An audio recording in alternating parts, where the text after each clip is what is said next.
And Alon is going through a book tour in the United States at the moment, and he's in Miami. So what I'd like to do, first of all, is ask Alon to tell us a little bit about himself and his background, and then we can go forward and hear a little bit about the work he did. Thank you so much, Sammy and Edward and everyone who's here today listening from far Scotland. So my name is Alon Penzel. I'm 23 years old. When I was younger, during my high school, I basically participated and took part in many different leadership organizations. And then I also wrote my book, published my book when I was 16, my first book in English, which was also related to the Israeli-Palestinian conflict, by the way. And then when I got drafted to the military, I joined a unit called COGAT, Coordination of Government Activities in the Territories. And that unit's responsibility was basically to handle civilian affairs in the Palestinian territories, whether it's coordinating a vaccination campaign for Palestinians during COVID, whether it's coordinating life-saving medical treatments for Gaza patients to enter Israel, whether it's giving permits to Palestinians who come to Israel to work in order to make a living for their families. And in that unit, I was the spokesperson of the foreign media, to the foreign media.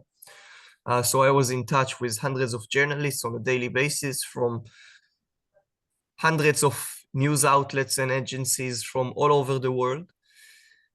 And then when I finished the military about 2 years ago, I started studying political science at Haifa University, which obviously I've kind of abandoned and neglected since October 7th.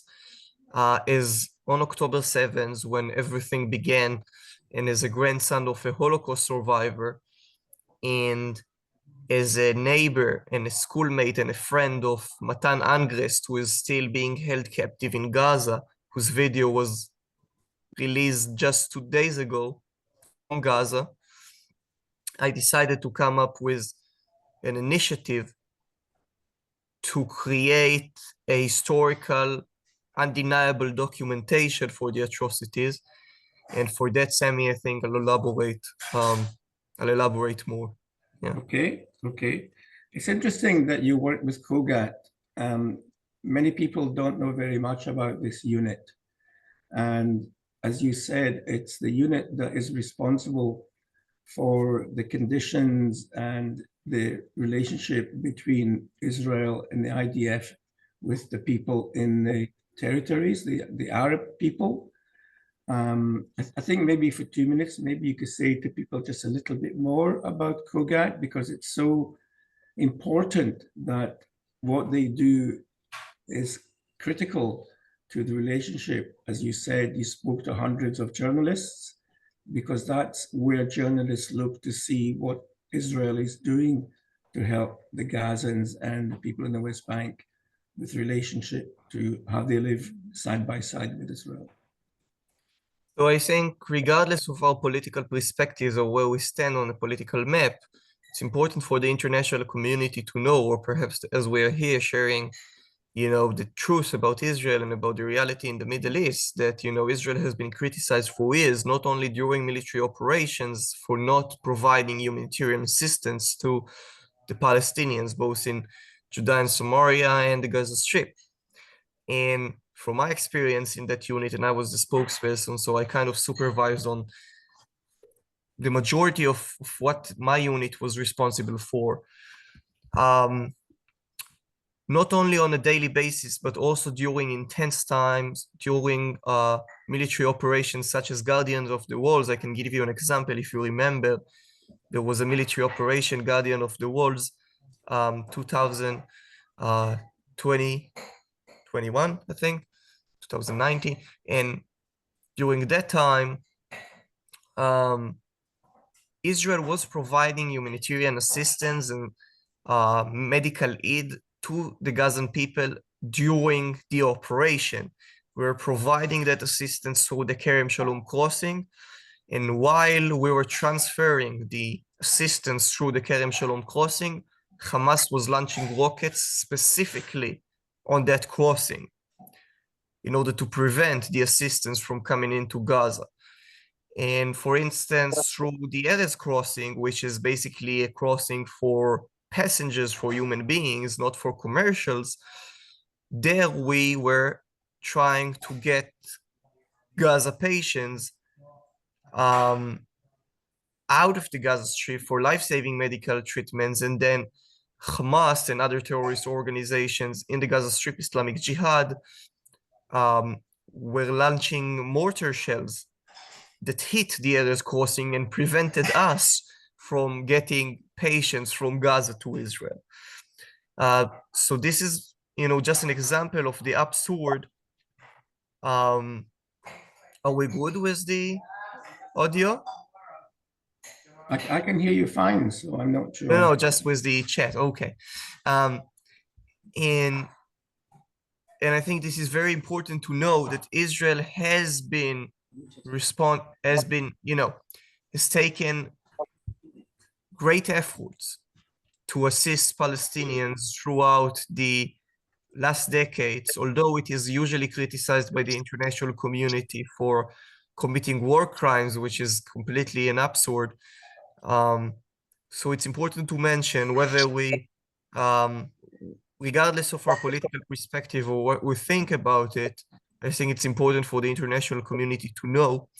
And regarding perhaps my role as a spokesperson to the foreign media, that was very challenging as well. As you know, the foreign media usually does not stand by Israel, and not only that it also doesn't project the truth. I can give you an example from the same operation that I just mentioned, Guardian of the Walls, where I provided a New York Times journalist with specific coordinates of 8 Gazan children who were killed, murdered by rockets that were launched by Hamas and fell basically inside the Gaza Strip. And they did nothing with that material, which is obviously very important for Gazan people to be aware of the fact that Hamas is killing its own people. But the New York Times decided to do nothing with that. And this is just one example out of many of how difficult it is to deal with and handle the international and foreign press when it comes to Israel. Okay. I clearly remember where I was on October the 7th because it was a Shabbat. And on a Shabbat, we would be getting ready to go to Buchanan Street. But because the weather report was pretty awful on that Shabbat, we decided not to go to Buchanan Street that day. And early in the morning, Vicky, my wife, woke me up and she said, I don't understand what's going on. There seems to be a war in Israel. How can that be? You better get up and have a look. So I remember that clearly, Alon, and where were you? Do you remember exactly where you were when you first heard about what was happening on that Shabbat? So I was at home. It was a pretty calm morning. I remember that the day before I was at my friend's house and we were considering to go to Egypt, to Sinai, for a couple of days because our universities were about to start, a week after. And we wanted to have some travel before it begins. So we're considering going to Sinai Saturday morning. And then we woke up in the morning like everyone else. I'm living in the north. I live in the northern Israel. So at the time, we didn't have any alarm. It began only on October 8th, one day later. But obviously we heard the news and we started getting information of what was going on. And one step at a time, it started to become clear, the magnitude of what happened became clearer and clearer, although even at the end of October 7th, and at the time we knew the number of casualties at the end of the day, I don't think we came to a realization of the atrocities that were committed. It took a while until we actually figured out what they were. And I think the shock was, it was unbelievable in Israel. I don't think people who don't live in Israel can actually realize um, how the Israelis were basically reacting on October 7th. Um, I remember mothers who are calling on TV channels for their sons to respond to their phone calls, to pick up the phone and to tell them where they are. You know, those sons, most of them never came back, never picked up the phone again. But that was kind of a nightmare. And I think it's a tragedy for every Israeli who was part of October 7th, and probably for the Jewish people around the world. And also every human being who is a rational human being and identifies with humanity. I think it is tragedy for humanity. That's obviously, it wasn't just an attack against Israel and Jewish people, but against humanity as a whole. So that's where I was, and that's the shock that hit Israel. And that's why it's also part of the reason why I decided to come up with some kind of an initiative to commemorate it. Thanks for that, Alon. So obviously, we all know what happened on the day, and it's been going on now for almost a year. So can you tell us a little bit more what made you decide that there was a need for you to write this book and document what had happened on that day? So at the very beginning, I already foresaw what the worldwide denial would be. And although the first days after October 7th, we had kind of an international support of Israel, I immediately realized that quickly later, the world would start denying what happened on October 7th, would start undermining Israel's legitimacy to its sovereignty. And I realized that we owe it to the people, to the victims, to the heroes of October 7th, to the families of the victims, to commemorate what happened, just like the Holocaust, to make sure that the world doesn't forget and doesn't deny. And I also realized that in order to do something like that, I needed to create a documentation that would be completely uncensored, completely unfiltered, with all the elaborated information and details from the attack. Because otherwise, unfortunately, the international community finds it really hard to believe Israelis and Jewish people in general. So you have to provide them with those proof of evidence, and you have to be very clear and unapologetic about what happened. And this is the only way to actually document what happened for generations to come. And so I did. And not only did the book and the documentation in front of you, by the way, I added the Amazon link in the chat. Not only that this is uncensored and unfiltered, but also it covers, you mentioned that we know what happened on October 7th, so I do agree that in general we do know we know what happened and how awful it was.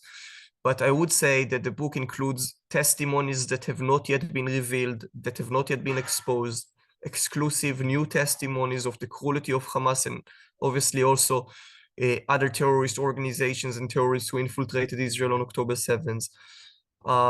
We're talking not only about what we heard on the news, but also other testimonies that we have not yet been exposed to, whether it's about children or elderly, or about crucifixion of people, about sexual abuse of men and women as well, which is very important, obviously, to make sure it is commemorated.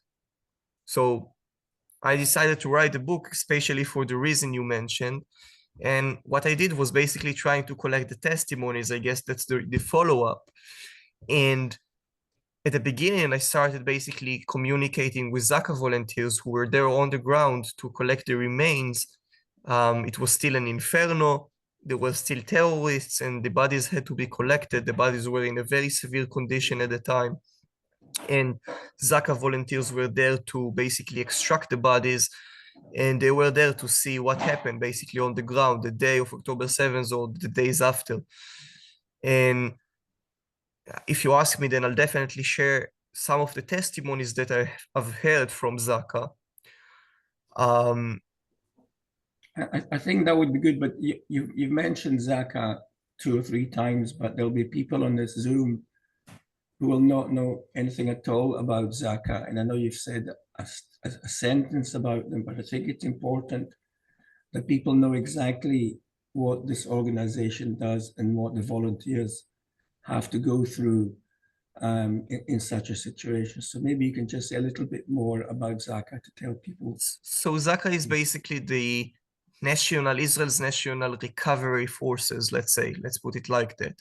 Wherever there is an accident, whether it's intentional or not, in a case of a natural death, then Zaka volunteers arrive to the scene, and basically their purpose is to extract the bodies and get DNAs and identify who the person was. But on October 7th, it was completely different because there were still terrorists on the ground, and the purpose, basically the goal of Zaka volunteers, was to extract as many bodies as possible. There was no way to go through the regular, ordinary procedure of checking the bodies. What they needed to do was basically to extract the bodies from those areas, the kibbutzim, the Nova Party, etc. So it's basically a unit that is responsible, a voluntary unit that is responsible to take care of the remains of people in unnatural deaths, cases of unnatural death. So that's Zaka. And my second step was was basically talking to Israel's Medical Forensic Institute. And I guess some of you may not be familiar with that as well. So in just a short sentence, I'll explain. This is basically the institution in Israel which is in charge of identifying and examine DNA of bodies of people, etc. And after October 7th, there were many bodies that their conditions was so severe that Israel was unable to identify who the person was, to basically connect the body to a person. And this is where those bodies in those severe conditions were brought to that institute in order to examine and check who those people were. Sometimes it took a couple of months to understand who the person was due to the severe conditions of the bodies. I'll just give you a quick example. For instance, there was a person who was murdered with 4 methods of killing. He was not only shot and not only stabbed and not only burned, but he was also run over by a car. And that's why it was so difficult to identify who the person was, because the condition of his body was so severe. That's one example. Of course, there are so many. And during that second chapter, I basically go through the condition of the bodies in that institute and describe their unbelievable, difficult condition. By the way, there were children there as well. And that is described in the book as well. And the third part was basically the Nova Festival, where over 400 human beings were slaughtered, young people who just wanted to celebrate their life. That was a festival of peace.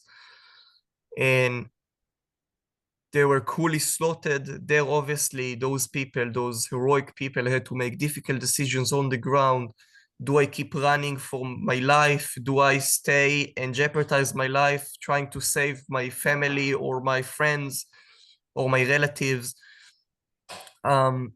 So I think what I was trying to do in the book, as I said, not only providing uncensored documentation of what happened and covering as many testimonies as possible, but also covering almost every aspect, perhaps all aspects of October 7th. That's what I was trying to do, whether it's children and elderly and the party and sexual abuse and the torture of entire families. I was trying to cover as many testimonies as possible. Obviously, there is always more to hear about and to cover and to expose.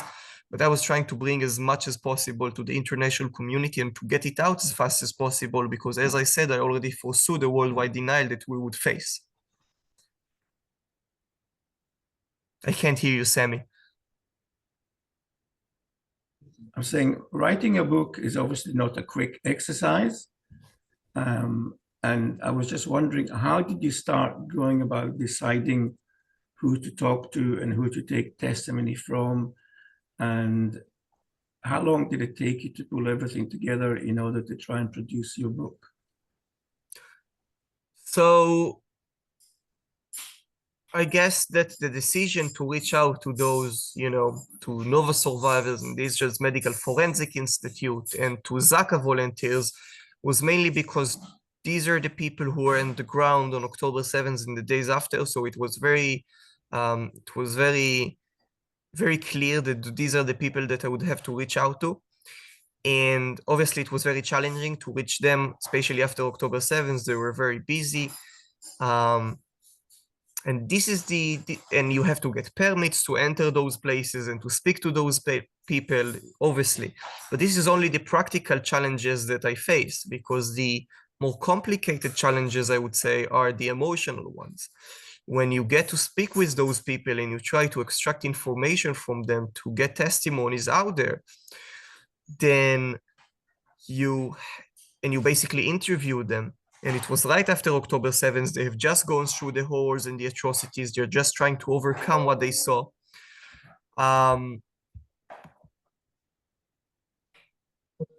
So sometimes you have to ask very insensitive questions, very difficult questions, in order to get to the bottom of what happened on October 7th. Because when someone speaks to you, when he talks to you and he explains to you what he saw on the ground, usually he tells you, I saw a body and the horrors that were there were unimaginable. But if you want to get to the bottom of what actually happened and realize what happened on the ground, then you have to ask him very insensitive questions. One example that I always give is another survivor who I spoke to, and he saw two relatives that he knew basically being executed in front of him. And I had to keep insisting until he tells me how they died exactly, how they were killed, how they were murdered. And obviously he knows them. And it's very hard to keep insisting, asking those questions.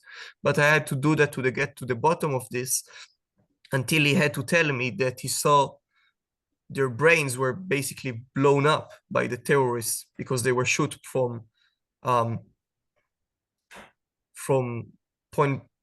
point blank. There was no distance. They were shot on the spot. And you have to ask Zaka volunteers to tell you exactly what the condition of the families, the entire families that were found, was. For instance, I had to insist in order for Zaka volunteers to tell me how an entire family was tortured by the terrorists. Each family member was tortured in a different way, and you can definitely find it more elaborately in the book. But in order to get that information, you have to ask very sensitive questions. And you also have, obviously, as me, you have to witness the horrors and to see it in your own eyes, and to go through the procedure of being exposed to the atrocities, and also dealing with those people who are next to you, and you're trying to get the information, and keeping them, explaining to them how important the documentation is, and getting them to talk. So that was probably the most complicated part of collecting the testimonies. Yeah.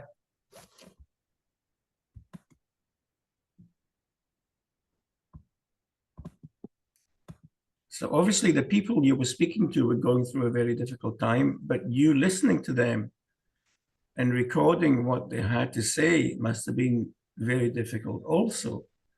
So how was it that you were able to sort of disconnect yourself from the horrors of the story and yet be able to focus and concentrate on actually recording what they had to say? So that was the professional job that I had to take, on myself. That's the responsibility I took from the very beginning by writing the book, by documenting the atrocities, making sure that even if someone tells me a horrific story, I remain as concentrated, as focused as possible, and again, try to get as much information out as possible. Try to remain as sensitive as possible towards the person who's in front of me, but also realizing that I am here in the job of a researcher. You know, I'm trying to get the information out. And obviously it was very difficult because I have never witnessed those atrocities before. I've never seen a 12-year-old beheaded girl before, but there I was. And you have to stay focused. You have to stay, you have to balance your feelings, which is very complicated, because when I saw the atrocities and when I witnessed what happened on October 7th, I unfortunately started to imagine those atrocities, you know, on my family members in my head. You know, this is what happens, and you have a hard time eating, and you have a hard time sleeping. You know, it's very obvious. I don't have to tell you, you know, it's very obvious. But you have to remember that there is a greater cause here, and that's not about yourself. That's about a greater cause, which is not only the state of Israel, but also the obligation we have towards the victims and their families to. So we were talking about what you were doing and how you were deciding to do it and how you were going to disassociate yourself from what you were hearing. But that's still quite a big thing to take on. And I don't want to make people too upset who are on the Zoom tonight, but I think it would be helpful to hear from you some of the testimonies that you heard without going into too many difficult details, but the ones that you feel are important for people to know about. So it's a difficult question because every testimony goes kind of into details, but I'll do my best. So I do feel, first of all, say generally that I do feel that those things that we usually do not hear of, for instance, sexual abuse of men. Usually since October 7th, Israel has been criticized and we have been criticized for lying or not being honest about sexual abuse of women as well. You know, the world didn't believe us because it's very hard to get forensic evidence about sexual abuse, and therefore we haven't yet been actually we haven't actually managed to get information out about the atrocities that were committed sexually to men as well. And that's, I think, that is described in the book is very important, so the world would know. I can give you an example of one of the testimonies I received from one of Zaka volunteers who told me about one of the houses that he entered in one of the kibbutzim. And in that house, there was a birthday cake on the table. And then he moved on to one of the rooms. And in that room, he found five family members. They were hugging. There were two parents, the grandmother, and the children. They were hugging. It was a beautiful family picture. The only thing is that they were all completely burned. So they were in a situation where they were huddled, you know, they were hugging each other, they were leaning on each other, were trying to protect themselves from the fire. And at that situation, the rescue forces, Zaka, that I just talked about, they had to basically break that family circle and get, you know, and put each body into a bag. And then go back from that room outside the house and go through, you know, pass over that birthday cake and just, you know, wonder who that cake belongs to. And I always say that perhaps the visuals from October 7th are so difficult and are very, you know, very hard to comprehend. But also for me, the mental process wasn't only about the visuals, but also about the fact that you can actually connect the body that is in front of you to a specific human being, a specific boy or a girl, a specific person with a family and with a history. Now you know who they are, And now you also know what happened to them. And this is why I mentioned the birthday cake, because for the volunteers, not only for me, but mainly obviously for the volunteers and everyone who was involved in October 7th, it wasn't only the visuals, but also remembering that behind those bodies, there were also human beings who had families and had, fulfilling life and had smiles and just wanted to live.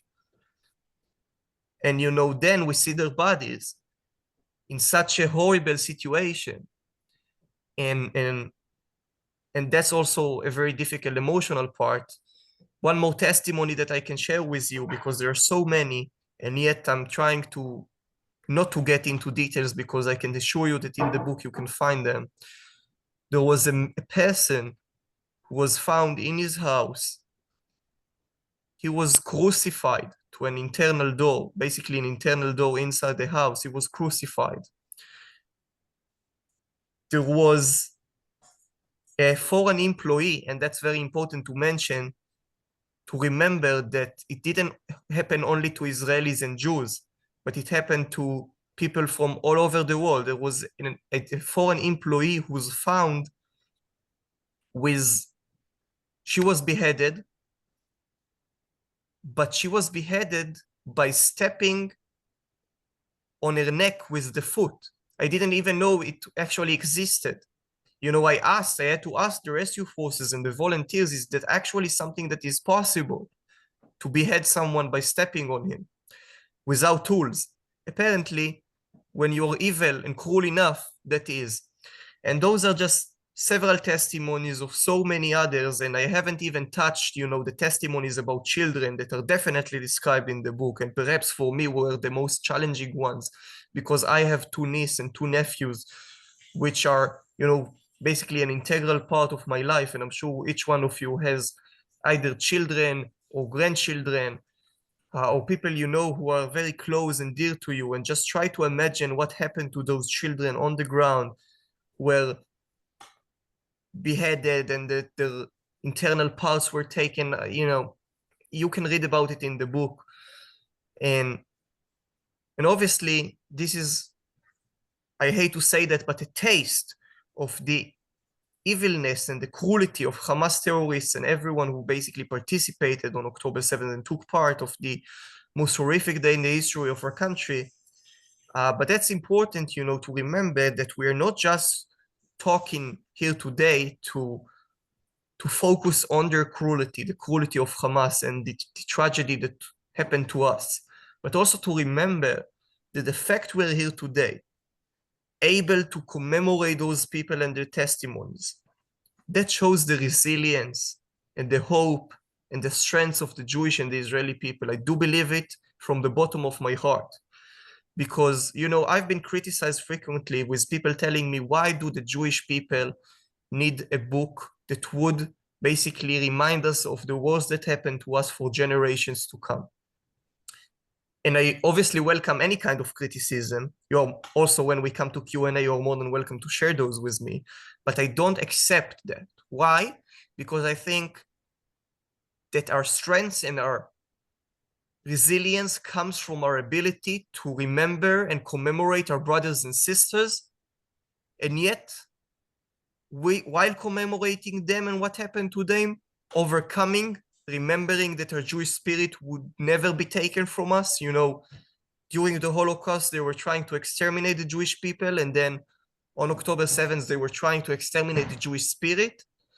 And unfortunately, they managed to murder many of us and take hostage many of us, but they will not take the Jewish spirit from us. This is why we are here. This is why we are here today. And that's very important to mention, because the atrocities is not just what I want to convey. Obviously, it's very important for the world to know what happened, because we're fighting for our legitimacy.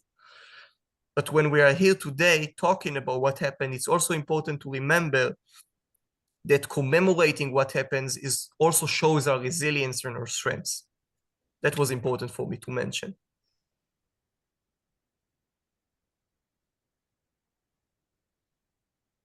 Sami, you're muted. Yeah, I know. I keep forgetting to unmute. You mentioned something that's important that not many people know about, and you mentioned some of the foreign workers that were in the area and that were both killed and kidnapped, and some even died in captivity. Could you maybe just say a little bit about some of these people who were there working in the fields, and they found that although they didn't have enough work in their own country, they come across to Israel where they find they can make a living and they can send the money back home. And here they were being caught in this terrible situation where they lost their lives. So which countries did they come from? And maybe a couple of the stories about them. Unfortunately, they came from so many countries. One of them is basically the UK. Absolutely, there were people from the UK who were murdered as well. Germany, Italy, US, Canada, Argentina, Colombia, Cambodia, Nepal, Thailand, Australia. I always say that except for uninhabited Antarctica, there is no continent in the world where at least one person was either abducted, murdered, injured, kidnapped, missing. And that emphasizes the fact that the terrorists didn't come only for the Jewish people and Jewish people and Israelis, but also for every human being. And one of the testimonies in the book is dedicated specifically to those foreign employees from different countries that I just mentioned. And I'm sorry for those who I didn't mention, because they definitely come from more countries such as Russia and many more. And there are so many. So in France. And so that testimony is talking about the fact that they were working in a specific place in the kitchen. There were dozens, more than, I think, 23 Thai workers that were working in that kitchen. And then when the rescue forces arrived in that kitchen, where they, after obviously the massacre, then the rescue forces and the recovery forces couldn't even walk on the floor from the amount of blood that was there. They had to take the rice bags that were in the kitchen and put them on the floor so they could actually walk, because it was a pool of blood. That was how those employees were murdered. They were slaughtered.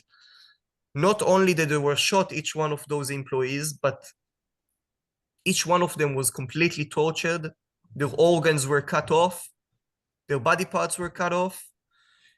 And that was the situation of the foreign employees there, that only came there in order to basically make a living to their family, send money back home, and make sure that their children can have a fulfilling life where they come from. And that shows two things. One I mentioned already, which is that they didn't come, the terrorists didn't come only, the terrorists didn't come only for the Israeli and the Jewish people, and also that the terrorists didn't come only to kill, but they came to exterminate every single small piece of humanity, so that the families of the victims wouldn't even be able to come to their graves to pray for them. They came here to destroy, to exterminate, to terrorize, to threaten, not only to kill. And that's important to say, because the atrocities that I just described and that are elaborated more in the book didn't happen in one specific location or incident. They happened everywhere, which means it was completely premeditated, which means that they were given specific instructions of what happened. And unfortunately, I'm saying that, and it's very unfortunate, obviously, hopefully they didn't, but they were given very specific instructions of what to do and where to do, because it happened in all specific place, in all places, in all locations, not in a specific place. So it wasn't like one mad terrorist who came in and decided not only to kill, but also to commit atrocities, but everyone was part of it. It happened everywhere. I don't know if you know, just a couple of weeks ago, we had a commemoration ceremony in Glasgow for someone called Bernard Cowan. He was from Glasgow and he went to live in Israel many years ago, and he was killed on Kibbutz Sufa. So there is actually a person whose family is in Glasgow who's very close to many of the people on this Zoom. And he was a very well-known guy, and he used to come and see us at our stall when he was back in Glasgow. So even we here in Glasgow are familiar with the situation and what happened to somebody that we knew quite well. I'd like to ask you a little bit about the hostages, because we've spoken about the people that were tortured and murdered, but over 200 people were deliberately taken into Gaza, and for reasons that the Hamas wanted to have hostages in Gaza for their own reasons, and maybe for exchanging hostages for terrorists. But have you got anything you can tell us about the fate of the hostages and some of the stories associated with that? So the hostage part was perhaps most difficult to actually come and put in the book, because it was, they came back only a while after, at least, some of them. We have more than 100 who are still being held hostage, and we had 251 who were kidnapped, taken hostage on October 7th. I did speak with families of hostages even before they were released, and there I'll share with you again, maybe it comes back to the emotional process of both my procedure, but also of the families and the hostages themselves. I remember speaking to the Almog Goldstein family. You remember the Almog Goldstein family, perhaps, there was a mother who was abducted with her 3 children. Her husband was murdered on October 7th. One of her daughters was murdered on October 7th, and she was abducted with her 3 children. And just imagine that they knew already on October 7th that their family members were murdered, and now they have to keep on. And so just imagine that they had to keep on in captivity and stay strong, although they knew and they saw their family members being murdered in front of them, or they knew, at least they knew that their family members were murdered, and then they have to keep on. And just imagine what strengths you need in order to stay strong under Hamas control, or being held hostage in captivity in Gaza, knowing that information, still staying strong and hoping that you will come back to Israel. And on the other hand, I remember speaking to the brother of the Almog Goldstein family, and he told me, I looked into his eyes. You can actually find it on YouTube. It was on camera.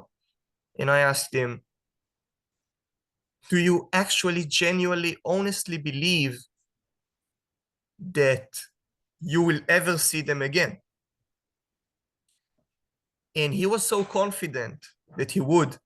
And luckily, very happily, they were released on the first deal with Israel after approximately 50 days.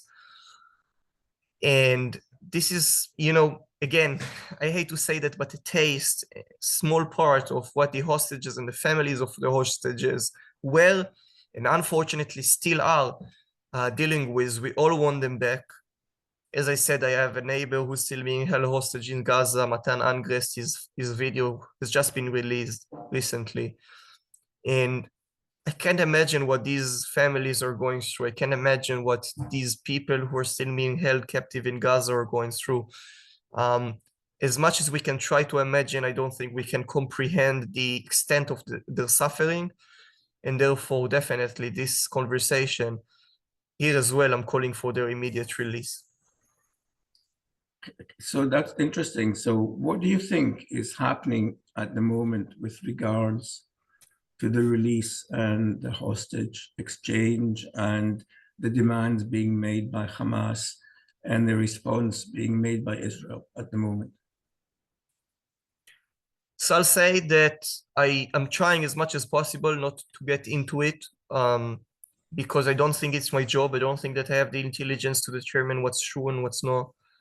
I know that I want them back as soon as possible, and that they deserve to be back as soon as possible, and that we have to do the best we can in order to get them back. But again, as I'm saying, what I was trying and still am trying to do is basically focus on what happened and not the why or what should be done, because I do think we should leave it to people who are definitely more senior than I am. And I'm taking, like, my humble part to say that I do feel like we have the moral, and not only moral, but also, we have the obligation to bring them back. This is basically the natural contract, I believe, the natural bond between the citizens of a country and the country itself, to protect each other. And I'm calling for the release. I won't get into details because I do think that I should leave it, to more senior people and those who have the intelligence. But definitely, we need to see them back as soon as possible. So your book is out. Can you tell us a little bit about the reactions you've had to the book, both in Israel and obviously you in the United States at the moment? What kind of reaction you've had while you've been doing your tour around the world to the book?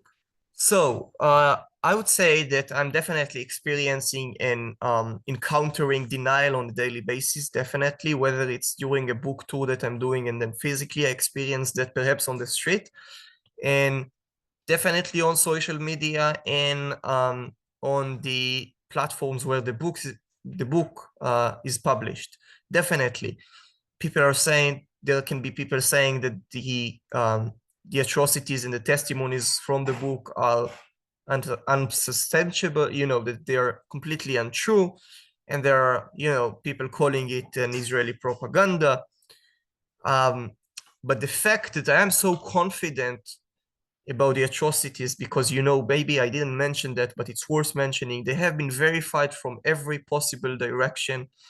I was talking not only to the Israel's Ministry of Foreign Affairs to make sure it is verified, and not only the Ministry of Diaspora, but also women organizations which were assigned on behalf of Israel to investigate war crimes from October 7th. It was very important for me because I realized that even if there is a mistake which is unintentional, that could significantly harm the credibility of the book. So before I got it published, I made huge efforts to make sure the testimonies are completely credible and verified. And obviously there would be people denying, it doesn't matter what we do and it doesn't matter what specific information we give them. There would be people denying, and I just explained and elaborated about the denial that I experience and encounter on a daily basis here in the United States, and unfortunately also in Israel. But I think that the vast majority of the people that I'm trying to reach is people who basically don't know. Anna said she's from Wisconsin, and perhaps there are more people from the United States here. And I'm sure that it happens in the UK as well. You can go on the streets and you can ask people about October 7th. They don't know. It's not that they want to deny, but they don't know. Or perhaps the information they have is only from the foreign press, where I don't have to tell you how the foreign press covers, the Israeli-Palestinian conflict. At least that's what I think. That's what I experienced as a spokesperson. And then this is the crowd I'm trying to reach. And obviously the comments of denial and anti-Semitism and anti-Zionism that I encounter personally do not interfere me. On the contrary, I think those pro-Palestinians or sometimes anti-Semites who comment, they basically deny what happened, are helping us, because they remind us how crucial that book is. They remind us how important that the documentation is. They remind us how important it is that this book, and here I'm also showing it to you, and it's so important that it will be found in every, not Israeli or Jewish home only around the world, but in every home of a human being, to make sure that people are exposed to what happened. They keep reminding us that although those horrible things that we just discussed happened, there are still people who are trying to deny them and refute them. And for that, we need to keep fighting because we owe it to the victims and their families to make sure that it is not forgotten and not denied. And this is basically what I do on a daily basis. This is my mission. This is why I'm here in the United States. Believe me, I'm not here for fun, or the entire process that I've been doing for almost a year hasn't given me, probably any benefits in terms of, I feel like I've sacrificed my soul and my mental health for that project. And I'm doing it because I feel that its importance is we can't even comprehend how important it is, because now we are still experiencing October 7th. It hasn't been even a year, and yet we are facing denial. So just imagine what's going to happen in decades from now. So maybe I'll take this opportunity to say, just realize how important it is. Make sure you get the book, make sure you purchase it, make sure you review it on Amazon, make sure you send it to as many people and relatives as possible. This is not a personal mission. This is a national mission, and it doesn't have to come from Israel. It can come from people all over the world who support Israel, whether they are Jews or not. I see a question here: where can we obtain the book in English? So you can get it on Amazon. It's available on Amazon. That's the best you can do, because we're fighting for ranking it as high as possible on Amazon. Also, I'd ask you to review it on Amazon, because there are pro-Palestinians and anti-Semites who are basically going in without reading the book and denying the content. So make sure you review it also on Amazon. Make sure you send it to your friends. We can actually attach the link to the chat. Maybe you can do it as well. It's available on Amazon UK as well, and it will be in your disposal for within 2 days. And also, I'll say, this is not the end of conversation. Sammy, you can ask me more questions. Perhaps there are other people wishing to ask me more questions. I'll just say that this is an independent project. This is a personal initiative of mine. So we're also trying to get as many donations as we can in order to make sure we can translate the book to more languages, and that we can actually promote it in more places. So I'm not sure how we can do it, but definitely if your community can gather some kind of an amount and send it to the project, it would be very much appreciated, because we need it. And also, I'll give you my personal contact and information, so you can definitely reach out to me personally via email for any requests or questions you may have, because we do need your assistance. I don't get $1 from that project. I donate. I take all royalties that come from Amazon and from other places to translate the book to more languages and make sure I can speak, just as I'm speaking to you today, to keep going and speaking to other communities in the United States, in campuses, etc., and basically keep the word going and make sure that people know what happened. So your assistance would be appreciated. I'm not shy or to say that, because we do need your help, and we do need the help of the Jewish communities around the world. So that is from that part. Yeah, perhaps we can attach the Amazon link if it's not already attached to the chat. Yeah, I'll make sure. But you said to me something about the Amazon scandal.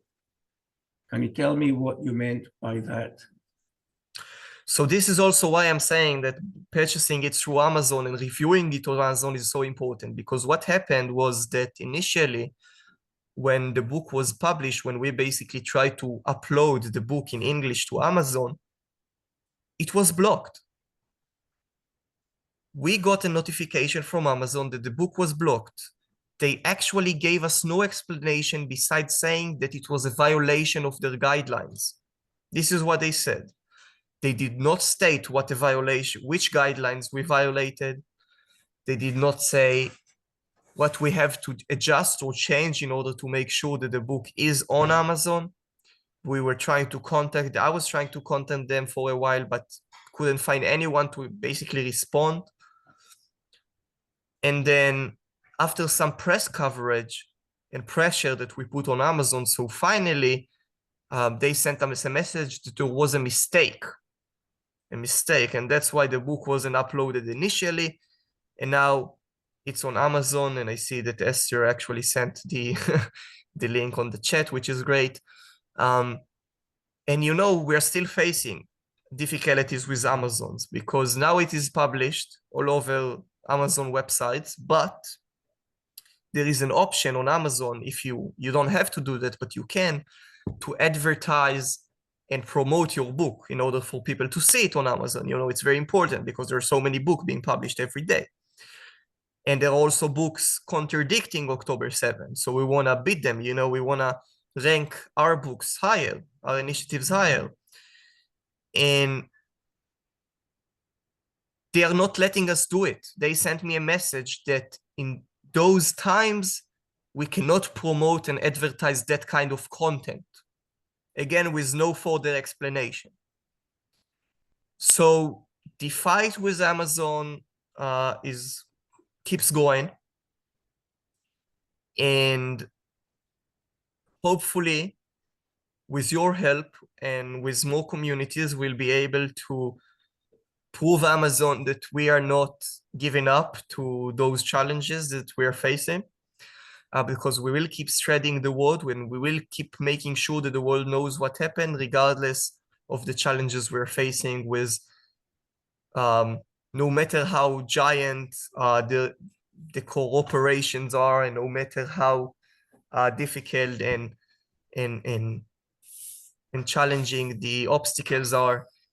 And yes, this is what happened with Amazon, and I can guarantee you, Sammy, and whoever is here, that will face more challenges just like this one in the future, whether it's here in my book tour in the United States, where I try to get the stage on campuses, and obviously they give the stage to pro-Palestinian voices, but do not allow me to come and speak there. So I have to find the way around to come in and make sure I can get the spread the information. So those challenges keep going, we'll have to keep facing them. And when I come to the UK, and it will actually happen most probably in November, then I'm sure that I'll face those challenges as well. You know better than me. But we'll keep fighting, no question. But when you come to the UK, you'll come to Glasgow alone. If you invite me, then I will. I've just invited you. Okay. So tell me, what can we do? What can people on this Zoom do to help with this challenge or the Amazon scandal that you talk about? What can we practically do apart from ordering the book and maybe putting some feedback on the Amazon site? So yeah, I'll start by just repeating it. I don't know how many people were here, but I think it's approximately 90 or 100. If each one of us, puts a review on Amazon and rates it 5 stars, and it will be ranked way higher, it will be very helpful. That's the first thing. As long as we purchase more books on Amazon, then its position on Amazon is higher, and then more people can see it, which is very important. Because, for instance, there is the book that denies and says that the stories of the hostages that came back from Gaza who were released, that these hostages are liars. And this book is ranked higher than mine. So it's very important that we purchase the book so we can actually defeat them, and also send it to whoever and get it to the media, and make sure if there are families from different organizations to connect them to me. I'll put my email address on the chat as well.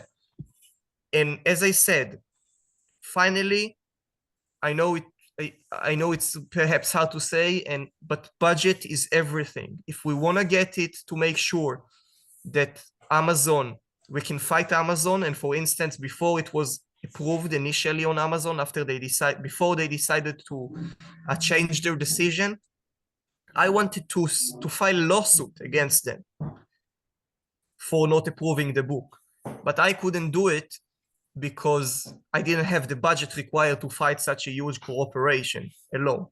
So as I said, there would be more challenges in the future. So we do need your help with funding and donations to make sure we keep fighting for our legitimacy and keep spreading the word, although people want to silence us, and it's not only us, it's the victims. And I'm not willing to let them win and silence our voices. I'm not willing to do that. And this is why I'm here today. This is why I'm on the book tours. This is why I've been doing so hard on the last year to make sure that we are not being silenced. And as I said, for that we need you, whether it's purchasing the books, making sure other people know it, send the link to as many people as possible. If you have any ideas, when I come to the UK, I'll be happy to come and speak to you. Donating, perhaps you can, I don't know how your organization works, but perhaps if each one of you gives something, then we can come up with something and promote the book. These are the ways you can help. And I'll now put also my email address on the chat, so you can reach out to me for any reason if you want. Just to let you know that while we've been on the Zoom, a number of people have already said that they've purchased your book. And my wife, Vicky, just told me she purchased 2 more copies while we were talking. I'm so happy. I'm so happy. I'm sure. But if people want to financially assist you, could you send me the information about how we can do that? And I will make sure that people, if they want to know where that is, I will make sure they get that information. So I'll send you personally my bank information with my bank details, okay? And then you can pass it on. Yeah. I can actually send it here if you want to do a wire transfer. But anyway, if you have any specific idea and you want to donate and you don't know how to do that, then I sent my email on the chat. Send me a message and I'll let you know how we can do it most easily. Yeah, without any. We'll manage that as best we can, as long as we agree that we're going to try and do it and help you as much as possible. So I don't know. All I want to ask you now, my last question before I let other people ask questions, because they do. So how you obviously you talked about how you're finding your reception in the US at the moment. But what else are you going to try and do, as well as the book tour that you're doing in the US? Have you got any other ideas to talk with politicians or talk with other representatives of the Jewish community? All I'll say is our organization is not a Jewish organization, and there are many people on this Zoom who are not Jewish. So it's not that it's not only the Jewish community that's supporting what we're doing and what you're doing. But have you got any things that you've planned to do in the US to try and improve the penetration and information about your book using communities and politicians and newspapers and media channels and so on? Are you able to get onto US TV stations to try and tell people about it?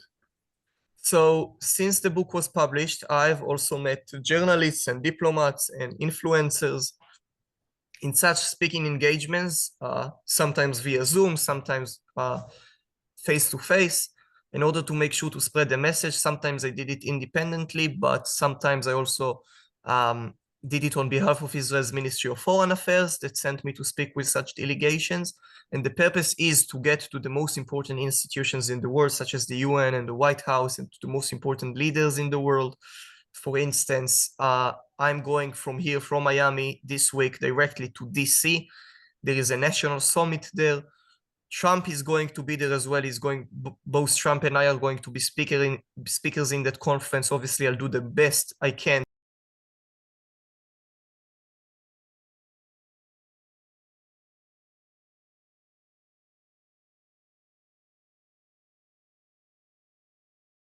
that.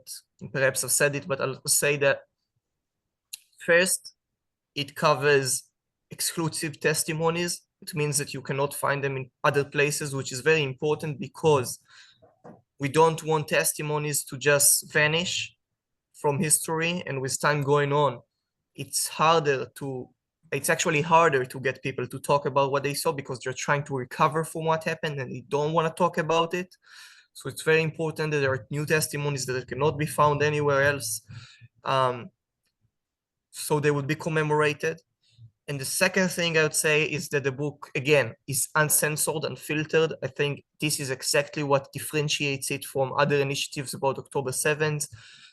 And I think it's important because we are fighting for our legitimacy. We're fighting against worldwide denial. And in order to do that, we can't apologize for what happened. We can't censor things. We have to be very clear about what happened. And that's the second thing.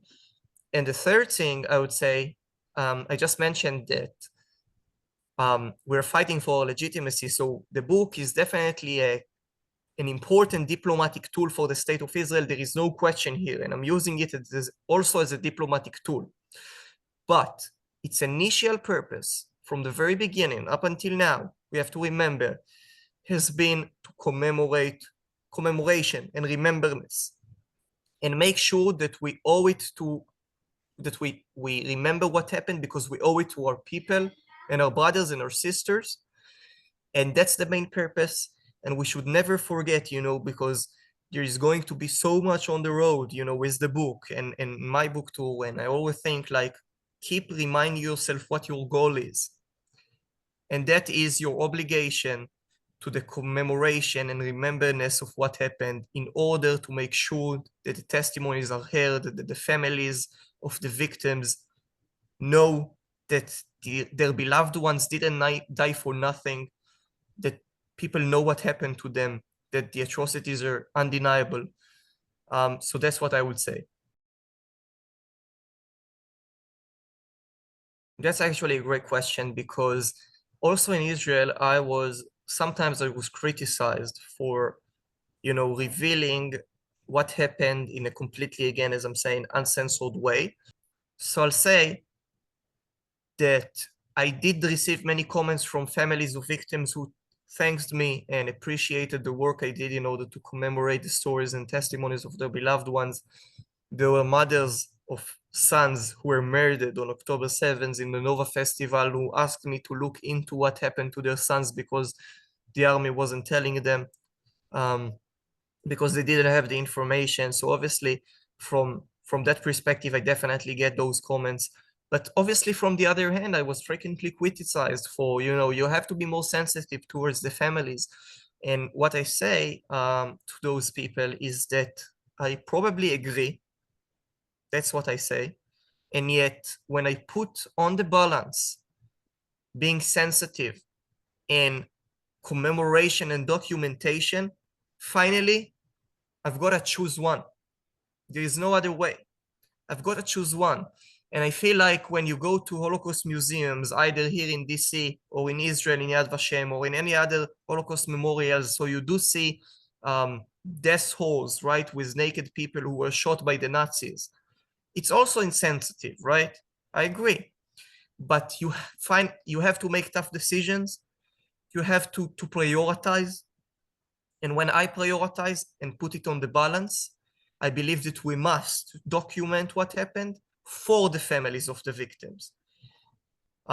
So yeah, sometimes it was hard for Israelis to perceive it. And by the way, if we're talking commercially, then so many people told me, and I knew it from the very beginning, that if I had written the book in a more censored way, then I would have been able to make people, to buy it more, because it would have been like less challenging read. But that's not the purpose. The purpose is to convey a clear message. That's what happened to us. We're not apologizing, we're commemorating it. And obviously the book is, I can say it's not controversial at all in terms of its sensitive information. But again, sometimes you have to make the difficult decision and say, documentation comes first. We don't have any other choice, otherwise it would be denied.